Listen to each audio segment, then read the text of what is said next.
سيدنا محمد صلى الله عليه وسلم وعلى آله وأصحابه وأزواجه وذريته وعلى بيته أجمعين، خصوصا إلى روح سيدنا أحمد بن عيسى المهاجر والفقيه المقدم محمد بن علي بعلوي وجميع سادة علي بعلوي وأصول وفروعهم وإلى حضرة النبي. الفاتحة.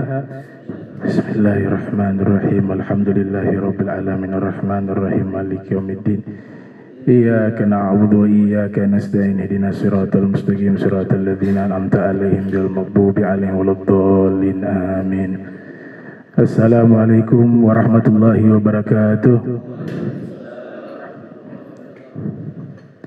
Alhamdulillahi rabbil alamin. Allahumma salli wa sallim ala sayyidina Muhammadin wa ala alihi wa sahbihi ajma'in, amma ba'du. Alhamdulillah, di pagi yang cerah ini kita sama-sama berkumpul untuk sama-sama menghadiri peringatan Maulid Nabi disertai dengan daurah ilmiah, insyaallah. Dan satu kehormatan, kita kedatangan tamu guru saya, walaupun pernah di Fauja 1 talaki kepada beliau, walaupun sesaat, tapi alhamdulillah manfaatnya besar dari keberkahan ilmu beliau. Jadi saya terinspirasi kepada Dr. Ja'far, itu salah satunya menghafal tahun-tahun lahir ulama, itu berkat beliau, inspirasinya, masya Allah. Terima kasih Habib, jazakumullah khairan katsira. Natasyarrafu biqudumikum fi hadzal makan wa jami'ul hadirin wal hadirat. Ini sebenarnya mendadak, antara mau kejar biar jadi bangunan, makanya kita maraton kemarin, tapi alhamdulillah bisa terlaksana ini acara walaupun dengan sangat sederhana. Mudah-mudahan keberkahannya jauh lebih besar daripada tempatnya yang sedang dalam proses pembangunan. Mungkin tidak lama saya sampaikan sedikit ini dari judul juga, itu terpikirkan baru beberapa hari. Al-Huwiyah Al-Muhammadiyah Indal Muhaddis Sayyid Abdullah Ibn Siddiq Al-Ghumari, artinya identitas Nabi Muhammad berdasarkan perspektif muhaddis Sayyid Abdullah bin Siddiq Al-Ghumari. Nanti setelah ini Tuan Guru Dr. Ja'far mungkin bisa sampaikan. Namun saya sebagai pengantar mungkin sekedar memberitahukan kepada jamaah siapa sosok daripada Sayyid Abdullah bin Siddiq Al-Ghumari ala sabil ikhtisar, secara ringkas. Jadi Al-Muhaddis Sayyid Abdullah bin Siddiq Al-Ghumari, beliau ini ulama yang berasal dari negeri Maroko, Maghrib, dan keilmuannya diakui oleh para ulama-ulama yang hidup sezaman dengan beliau. Bahkan beliau sendiri menulis biografi hidup beliau sendiri, judulnya Sabilut Taufiq fi Tarjamati Sayyid Abdullah Ibn Siddiq. Itu adalah biografi beliau, tapi beliau sendiri yang menulisnya. Dan ada beberapa ulama satu tabaqat dengan beliau seperti Syekh Muhammad Yasin Al-Fadani, Musnidul Asr, juga menulis managib tentang biografi singkat dari Sayyid Abdullah Al-Ghumari dalam kitab beliau Bughyatul Murid min Ulumil Asanid. Di situ membahas juga sedikit dari biografinya Sayyid Abdullah Al-Ghumari. Bahkan saudara-saudara kandung beliau seperti Sayyid Ahmad Al-Ghumari, Sayyid Abdul Aziz Al-Ghumari juga menulis managib daripada saudara mereka, yaitu Sayyid Abdullah Al-Ghumari. Dan juga ada Syekh Ismail bin Uthman, beliau menulis Kitabus Tsabat. Di situ memuat juga biografi singkat tentang Al-Imam Al-Muhaddis Sayyid Abdullah Al-Ghumari. Dan masih banyak ulama, di antara murid beliau Dr. Said Mamduh juga menulis Irtisyafur Rahiq min Asanid Sayyid Abdullah Ibn Siddiq, membahas juga biografi tentang guru beliau.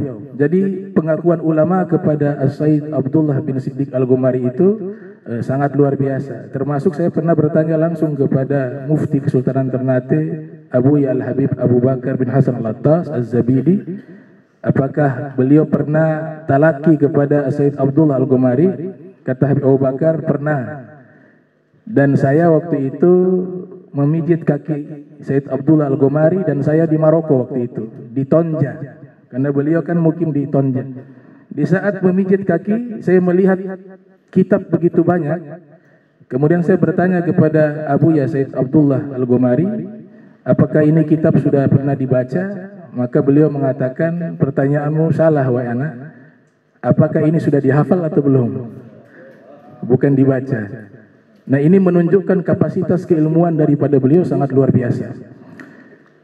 Beliau juga memiliki sanad-sanad hadis yang sangat banyak. Ittiba bil ulama al-muhaddithin. Ada kitab berjudul Ithaful Akabir bi Isnadi Dafatir, ditulis oleh Imam Syaukani. Di situ untuk masalah kitab saja perhatian mereka dengan sanad sangat luar biasa, apalagi masalah hadis Nabi Muhammad sallallahu alaihi wasallam.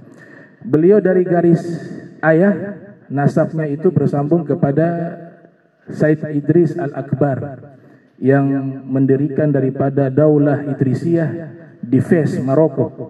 Itu nasabnya sampai kepada Said Idris Al-Akbar dan terus ke atas sampai kepada Imam Hasan bin Ali bin Abi Thalib. Adapun dari jalur ibu, beliau itu ibunya memiliki leluhur, di antaranya ulama besar namanya Said Ibnu Ajibah Al-Hasani yang menulis kitab Iqadhul Himam ala Syarhil Hikam, Syarah Hikam Ibni Atta'illah Sakandari, dan juga tafsir Al-Bahrul Madid fi Tafsir Qur'anil Madid. Itu adalah jalur nasab dari sang ibu. Jadi dari dua sisi luar biasa, nasab ke ayah itu ulama-ulama, terus sampai kepada Nabi Muhammad SAW. Kemudian jalur nasab dari ibu sampai juga kepada ulama-ulama besar, di antaranya Ibnu Ajibah, seorang sufi, muhaddis, mufassir. Lahir tahun 1910 Masehi. Beliau lahir di Tonja. Asalnya dari Gumaroh, cuma hijrah ke Tonja. Gumaroh juga wilayah daripada Maroko, Maghrib. Di situ juga ada ulama terdahulu namanya Imam Abu Hasan Sazili. Beliau juga dari Gumaroh. Tahun 1910 Masehi beliau dilahirkan di Tonja dan wafat tahun 1993 Masehi di Tonja. Kemudian guru-guru beliau, di antaranya ayah beliau Said Muhammad Al-Ghumari. Kemudian ada beliau ini kan menghimpun daripada dua kiblat Universitas Islam dari Jami'atul Qarawin yang ada di Fes, Maroko. Kemudian nanti beliau lanjut juga ke Azhar Syarif di Mesir. Jadi beliau menghimpun dua universitas Islam besar yang menjadi kiblat daripada ilmu-ilmu agama Islam. Di rumah beliau ada namanya Az-Zawiyah Al-Ghomariyah. Di situ beliau bertalaki kepada ayah beliau, bertalaki kepada kakak beliau Said Ahmad Al-Ghumari. Kemudian sang ayah mengisyaratkan melanjutkan belajar ilmu-ilmu alat, ilmu nahu, ilmu sorof dan balaghah, khususnya di Universitas Jami'atul Qarawin. Beliau belajar langsung kepada cucu daripada penulis kitab ilmu bahasa Arab namanya Hashiyah Ibni Hamdun. Cucunya itu adalah guru daripada Said Abdullah Ibn Siddiq Al-Ghumari. Awal-awal belajar beliau ceritakan dalam Sabilut Taufiq, kitab manaqib beliau. Awal-awal saya belajar, saya kesulitan memahami ilmu nahu, ilmu sorof, ilmu balaghah, kata beliau. Karena sang guru menjelaskan terlalu cepat. Akhirnya saya mengirim surat kepada ayah saya, Said Muhammad Al-Ghumari, yang memang dikenal juga punya hubungan baik dengan ulama-ulama Jami'atul Qarawin, karena ayah beliau ulama besar di Maroko. Maka sang ayah membalas surat daripada Said Abdullah Al-Ghumari dengan isinya mengatakan, wahai anakku, sabarlah dalam menuntut ilmu. Menuntut ilmu, ikutilah prosesnya. Itu adalah sunnatullah. Tapi ilmu agama ini milik kita, kata sang ayah. Suatu saat dia akan terbuka sendiri. Yang penting prosesnya engkau jalani. Makanya saudara-saudara beliau mengatakan, ini Said Abdullah Al-Ghumari memiliki keunikan. Jarang baca kitab dibanding kakak-kakaknya atau saudara-saudara yang lain. Tapi ketika ditanya tentang persoalan-persoalan agama, beliau mampu menjawab dengan menunjukkan referensi kitabnya masing-masing. Nah, itu menunjukkan karamatu karamah. Ya, beliau juga diberikan keramat yang disebut juga Futuhul Arifin. Kemudian beliau setelah menguasai ilmu alat, beliau berangkat ke Mesir. Di Jami'atul Qarawiyyin beliau hanya secara takhasus dalam masalah fikih mazhab Maliki. Tidak ada mazhab-mazhab yang lain yang dibahas di Jami'atul Qarawiyyin. Maka beliau secara akidah Asy'ari, kemudian fikihnya adalah Maliki. Berangkat beliau ke Mesir, di sini kaya akan keilmuan. Bertemu dengan ulama-ulama besar, diantaranya Mufti Mesir di zaman itu Syekh Muhammad Makhluf. Kemudian bertemu juga Syekh Yusuf Gardawi yang menyusun kitab Jawahirul Bihar, Riyadul Jannah, dan kitab Afdalus Salawati ala Sayyidi Sadat dan Sa'adatud Darain. Itu guru-guru beliau. Ada juga ahli tafsir, ahli hadis dan ahli sejarah, namanya Syekh Muhammad Ragib At-Tabbah Al-Halabi. Juga adalah guru beliau. Dan juga banyak daripada guru beliau, Syekh Bakhit Al-Muti Al-Hanafi yang menulis kitab unik tentang masalah fotografi, Al-Jawabu Syafi fi Ibahati Taswir Fotografi, membahas tentang hukum fotografi. Itu adalah salah satu guru beliau. Dan Al-Imam Al-Kautsari yang disebut sebagai Abu Hasan Asy'ari di zaman tersebut. Ini beberapa guru beliau. Di antara murid beliau adalah Sayyid Muhammad bin Alwi Al-Maliki, termasuk dalam kitab Manhajus Salaf fi Fahmin Nusus. Abu ya Sayyid Muhammad ibn Alwi Al-Maliki selalu mengatakan qala syekhuna, berkata guru kami, yang dinisbatkan kepada Sayyid Abdullah bin Siddiq Al-Ghumari. Juga termasuk tobakat murid dan juga kawan yang saling menukar sanad, yaitu Syekh Yasin Al-Fadani, termasuk daripada murid beliau. Dan juga yang populer Syekh Ali Jum'ah di hadzal zaman di Mesir, itu juga murid dan diberikan izin sebagai penerus tariqah Saziliyah Ad-Darqawiyah. Itu yang diberikan ilbasnya langsung dari Syekh Abdullah kepada Syekh Ali Jum'ah. Dan juga ada dokter Yusri Jabr. Ada kisah menarik nih, murid beliau yang bernama Dr. Syekh Yusri Jabr pernah menceritakan awal belajar di Mesir, beliau disuruh sholat di satu masjid, jadi imam. Sedangkan di zaman itu, entah sekarang, tapi di zaman itu diceritakan dalam Sabilut Taufik, dan yang menceritakan adalah beliau sendiri, Sayyid Abdullah Al-Ghumari. Saya tidak terlalu fokus di dalam ilmu Al-Quran. Ketika tiba di Mesir, tiba sholat jahar, baik itu maghrib, isya atau subuh, entah sholat apa itu, yang pasti sholat jahar, imamnya tidak hadir, berhalangan hadir. Maka Sayyid Abdullah masuk ke masjid tersebut dengan pakaian ulama, disuruhlah jadi imam. Beliau memimpin imam, padahal di zaman itu imam-imamnya hafal Al-Quran dan ahli qiraah, ahli tajwid.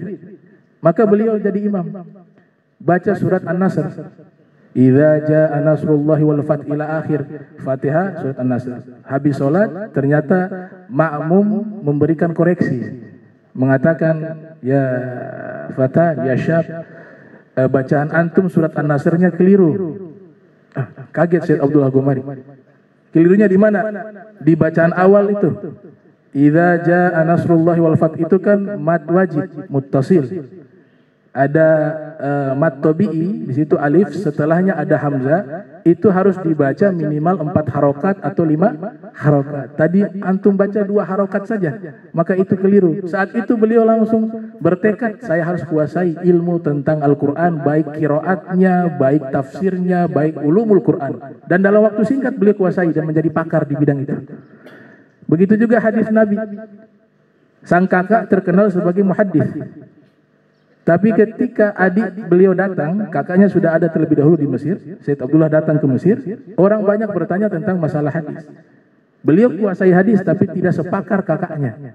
Maka akhirnya beliau talaki lagi dengan kakaknya, khusus membahas tentang ilmu hadis riwayatan wa dirayatan, secara riwayat dan dirayat. Dan beliau menghafal Kutubus Sittah beserta Jami'us Shaghir dan Bulughul Maram. Beliau hafal semuanya dan semua kitab-kitab matan, baik itu Alfiyah, Zubat, dan beliau mengambil mazhab Syafi'i di Mesir. kepada guru-guru beliau. Setelah itu beliau kesulitan memahami kitab Syekh Abdul Wahab Sya'rani berjudul Minhajul Wusul ila Maqasid Ilmi Usul, tentang usul fikih. Sulit dipahami, akhirnya sang kakak usulkan, kalau kau sulit memahami kitab tersebut, pergi kepada pengarang kitab. Abdul Wahab Sya'rani sudah wafat tahun 898 Hijriah. Beliau datang ziarah dan katakan di hadapan kuburannya pengarang tersebut, "Ya Syekh, kitabuka so'bun." Wahai Syekh, kitabmu itu susah. Tolong jelaskan kepada saya biar saya bisa paham. Malamnya bermimpi Syekh Abdul Wahab Sya'rani mengajar langsung kepada Said Abdullah Al-Ghomari sampai tuntas itu kitab. Bangun dari tidurnya, itu ilmu sudah terhafal. Nah, berarti memang minal aulia wal mutafannin, dan banyak cabang-cabang ilmu beliau kuasai. Kemudian beliau pernah mengatakan kepada Syekh Ali Jum'ah waktu membaca kitab, "Tamahal ya Ali, kalau baca kitab pelan-pelan wahai Ali. Saya kunu laka sya'nun, satu saat engkau akan menjadi ulama besar." Dan sekarang terbukti di Mesir menjadi rujukan Syekh Ali Jum'ah. Banyak hal yang menarik yang diceritakan mengenai manaqib daripada Said Abdullah bin Siddiq Al-Ghomari, dan beliau mengarang kitab dari berbagai fan keilmuan, mutafanninun. Beliau punya mausu'at 19 jilid, ensiklopedia kumpulan karangan-karangan kitab beliau. Kemudian beliau punya karangan lebih dari 100 judul. Di antaranya Ithaful Azkiya bi Jawazi Tawasul bil Anbiya wa Auliya, membahas tentang masalah tawasul. Kemudian beliau juga membahas secara khusus masalah sampainya pahala, menghadiahkan pahala bacaan Al-Quran kepada orang-orang yang sudah meninggal. Beliau menulis secara khusus berjudul Tawdihul Bayan li Wusuli Thawabi Qiraatil Quran. Kemudian membahas tentang masalah bid'ah dari sudut pandang yang benar, itqan sun'i fi tahqiq ma'na bid'ah, dan membahas tentang Harut dan Marut. Beliau memberikan kesimpulan Harut Marut itu bukan malaikat tapi syaitan dalam risalah Harut wa Marut. Kemudian juga tentang Imam Mahdi, Al-Mahdi Al-Muntazar. Pokoknya kita beliau lebih dari 100 judul, dan dari berbagai cabang ilmu, baik itu akidah, ilmu Al-Quran dan ulumulnya, dan ilmu hadis, riwayatan, diroyatan, ilmu mantik, ilmu balaghah, bayan, ma'ani, badi, ilmu arut, ilmu kawafi, lengkap. Sehingga diberikan julukan mutafanninun. Nah, ini sekilas tentang biografi daripada Said Abdullah bin Muhammad bin Siddiq Al-Ghomari. Dan beliau kalau tidak salah itu punya kitab tentang Nabi, Fadailun Nabi, dan yang satunya Irsyadut Talib Najib fi Maulid Nabi minal akadzib. Di situ memang studi kritis. Beliau kritis di dalam masalah data-data riwayat ya, tentang hadis-hadis, karena memang perhatian khusus beliau juga di dalam hadis Nabi Muhammad sallallahu alaihi wa alihi wasallam. Nah, ini yang bisa kita sama-sama mengetahui secara singkat tentang sosok daripada Said Abdullah bin Muhammad bin Siddiq Al-Ghomari Al-Hasani Al-Idrisi.